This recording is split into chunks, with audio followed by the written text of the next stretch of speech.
तो नेक्स्ट हम देखते हैं, ये पढ़ लेना सारी सोशल मूवमेंट जितनी भी हैं और उनकी एसोसिएशन, कहीं से भी गूगल कर देना। ओके। नेक्स्ट, सुल्तान जैन उलब्दीन जो है उन्होंने रूल किया था कश्मीर में 15वीं सेंचुरी में, और उनका दूसरा नाम क्या था? उनको बुड्ढा शाह बोलते हैं। ठीक है।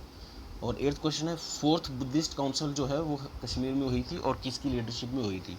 तो आपको पता होना चाहिए कि एंशिएंट हिस्ट्री में जो कनिष्क थे, कनिष्क जो है कुषाण पीरियड के थे, 1st सेंचुरी में आए थे इंडिया में।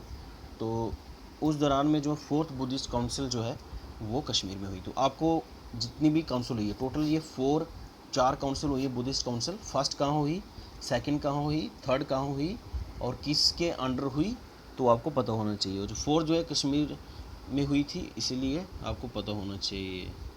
और वैसे तो 4 की 4 बुद्धिस्ट काउंसिल आपको पता होना चाहिए अगर आप स्टेट पीएससी की तैयारी कर रहे हैं और यूपीएससी की। If you are preparing for the JKSSB और पंचायत अकाउंट और इधर patwari, then you have to mug up this objective. Next आता है कि एनी बेसेंट जो है वो उन्होंने home rule movement based on the pattern of the home rule movement. तो एनी बेसेंट मैंने बताया था आपको कि एनी बेसेंट कहाँ की थी, ये जो लेडी थी वो आयरलैंड की थे। ठीक है। देश इंडिया को देश को जो है इनको इंडिपेंडेंस मिल गई, बट इनको अभी तक इंडिपेंडेंस मिली ब्रिटिश से। ठीक है। तो आयरलैंड जो है में होम रूल लीग जो है मूवमेंट स्टार्ट हुई थी, तो इधर इन्होंने इंडिया में स्टार्ट करी थी। किसके साथ की थी होम रूल मूवमेंट, किसके साथ की थी? वो की थी बाल गंगाधर तिलक के साथ मिलके। ओके। नेक्स्ट है 10th question, the famous historical book जो है travels in the Mughal empire, वो किसने लिखी है? तो मुगल के टाइम जो है जो फॉरनर आए थे वो आए थे फ्रैंकियस बर्नर। ठीक है। तो उन्होंने ये बुक लिखी थी, तो ये पता होना चाहिए। नेक्स्ट जो क्वेश्चन आया 11th question, government of India के कुछ प्रोविज़न पूछे थे जो कि आपको पता होने चाहिए थे, वैसे ही क्वेश्चन निकलता। तो मैंने बोला कि गवर्नमेंट ऑफ इंडिया एक्ट 1919 वाला, ठीक है, उसके प्रोविज़न पता होने चाहिए। Question number 12, Megasthenes visited India during the rain of. तो मेगास्थनीज जो है वो किसके रेन में जो है इंडिया में आए थे? वो थे चंद्रगुप्त मौर्य के टाइम में। ठीक है। कौटिल्य नीति पढ़ी है ना, कौटिल्य सप्तांग। तो नेक्स्ट आपका 13 question, the remains of Vijayanagar empire can be found at. तो जो विजयनगर एम्पायर था 1560 सेंचुरी एडी में, उस दौरान में जो है आपका इनके जो रिमेन्स है वो कहाँ फाउंड किए गए थे? हम्पी में। हम्पी HAMPI हम्पी। तो ये आपका पुलिस सब इंस्पेक्टर के एग्ज़ाम में क्वेश्चन आया हुआ है, but this was also asked in किस में? KS एग्ज़ाम जो 2018 में हुआ था, तो उसमें इसकी कैपिटल पूछी थी कि विजयनगर जो एम्पायर है इसकी कैपिटल कहाँ है, तो इसकी कैपिटल थी हम्पी। ठीक है। तो पता होना चाहिए, इंपॉर्टेंट है वैसे भी, विजयनगर एम्पायर पढ़ देना, मेडिवल हिस्ट्री में आता है। नेक्स्ट क्वेश्चन है 14, सेल्फ रिस्पेक्ट मूवमेंट जो थी वो किसने स्टार्ट की थी? वो की थी EVR नाइकर। ओके। मूवमेंट याद कर देना, मूवमेंट जितनी भी हैं, एक सोशल रिलीजियस रिफॉर्म्स, एक सोशल मूवमेंट्स, और एक है न्यूज़पेपर। और न्यूज़पेपर वाला तो मैंने करा दिया। एक जो आता है आथर, बुक और आथर, और एक टॉपिक बचता है वो एसोसिएशन। ये 4 जो टॉपिक हैं मॉडर्न हिस्ट्री के, बहुत ही इंपॉर्टेंट इससे क्वेश्चन आते हैं, वो कर देना। कम से कम एंशिएंट हिस्ट्री नहीं पढ़ोगे तो मॉडर्न हिस्ट्री छोड़ के नहीं जानी। नेक्स्ट क्वेश्चन 15,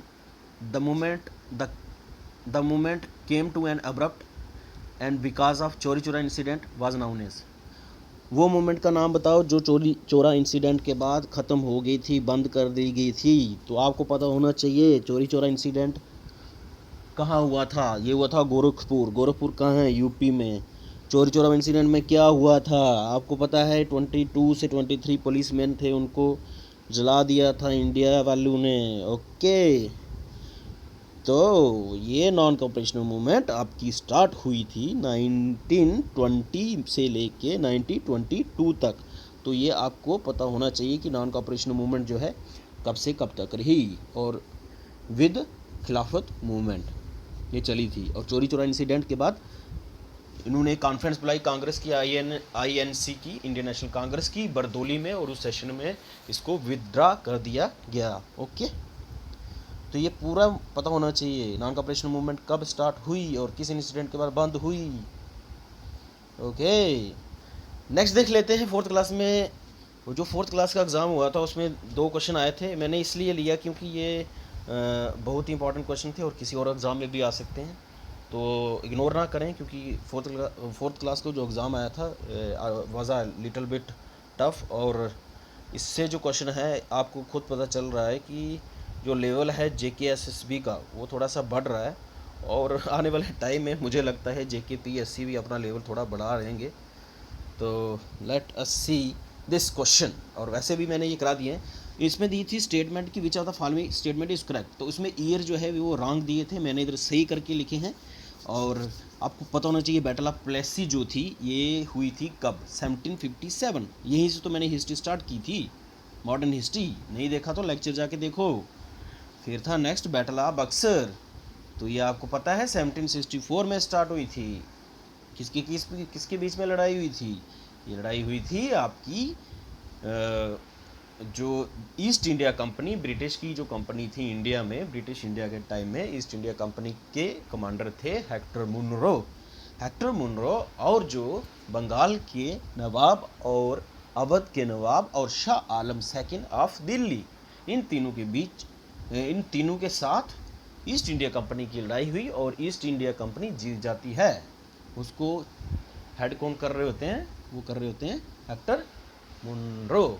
तो ये आपको पता होना चाहिए, ये हर एक एग्ज़ाम के लिए इम्पॉर्टेंट है, इसलिए मैंने इसको लिख दिया है, क्योंकि हर एक एग्ज़ाम से आपको कुछ ना कुछ सीखना है कि एग्ज़ाम में क्वेश्चन कैसे पूछ रहे हैं, वो आप छोड़ के नहीं जा सकते। क्योंकि एक बार जो अपना KS का पेपर जो है उससे UPSC में क्वेश्चन आया, और UPSC से क्वेश्चन बहुत ही सारे, जितने भी ओल्ड पेपर हैं उसमें से KS में क्वेश्चन आते ही आते हैं। तो कृपया करके KS का ओल्ड पेपर लेके ज़रूर सॉल्व करें, सारे के सारे क्वेश्चन मॉडर्न हिस्ट्री के, उसी से क्वेश्चन निकलेंगे।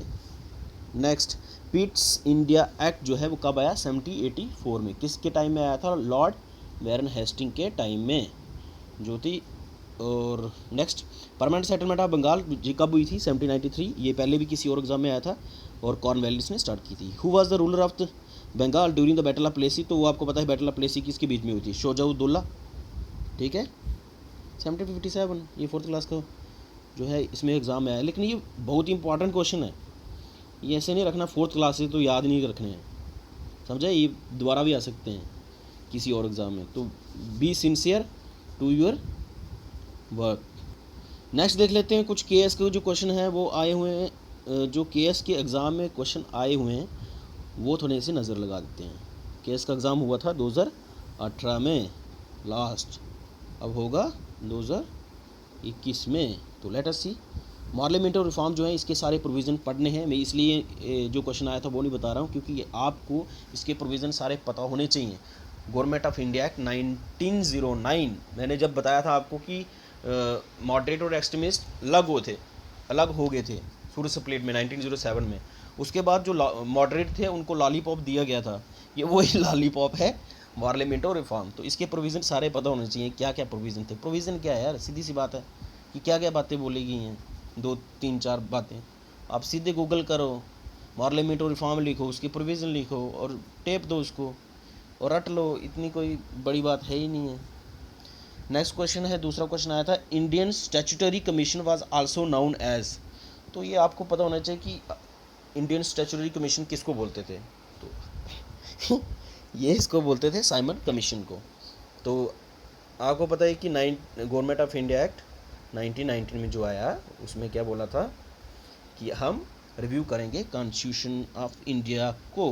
कॉन्स्टिट्यूशन मतलब जो ब्रिटिश टाइम में जो कॉन्स्टिट्यूशन बनाया हुआ था। ओके, वैसे तो इंडिया का कॉन्स्टिट्यूशन नहीं था, वो बाद में जाके बना है। तो साइमन कमीशन जो है वो पता होना चाहिए कब आया कब, वो मैंने पहले भी बता दिया आपको। ओके, नेक्स्ट है आपका Indian reform association was founded by Keshav Chandra Sen. तो आपको पता चल गया अभी तक कितने क्वेश्चन आ गए डायरेक्ट। ये आया 1909 वाला एक्ट, इससे पहले आया था 1919 वाला एक्ट, तो हर एक एग्ज़ाम में आ रहा है, तो आपको पता होना चाहिए दोनों एक्ट इंपॉर्टेंट है। इसके बाद 1935 वाला एक्ट है, वो भी आपको पता होना चाहिए, वो इंपॉर्टेंट है। जो साइमन कमीशन जो है 1927 से स्टार्ट हुआ, 28, 29 और 30 में जाकर रिपोर्ट दी। साइमन कमीशन भी इंपॉर्टेंट है। ओके,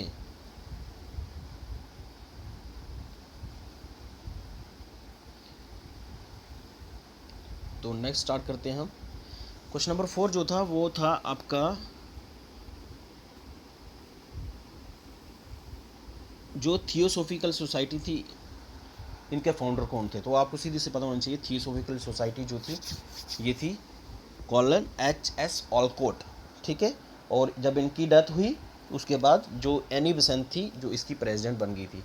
एनी बेसेंट, वही एनी बेसेंट जिसने किसकी थियोसॉफिकल सोसाइटी 1875 में जो है थियोसॉफिकल सोसाइटी बनाई थी उन्होंने इंडिया में आके।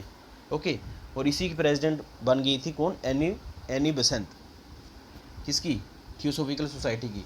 और बाद में उन्होंने 1914 में कांग्रेस को ज्वाइन कर दिया था, इंडियन नेशनल कांग्रेस को इंडिया में। और बाद में होम रूल लीग भी उन्होंने स्टार्ट कर दी थी, वो भी आपको पता होना चाहिए। तो इसी के रिलेटेड दोबारा से क्वेश्चन आ सकता है, बी केयरफुल।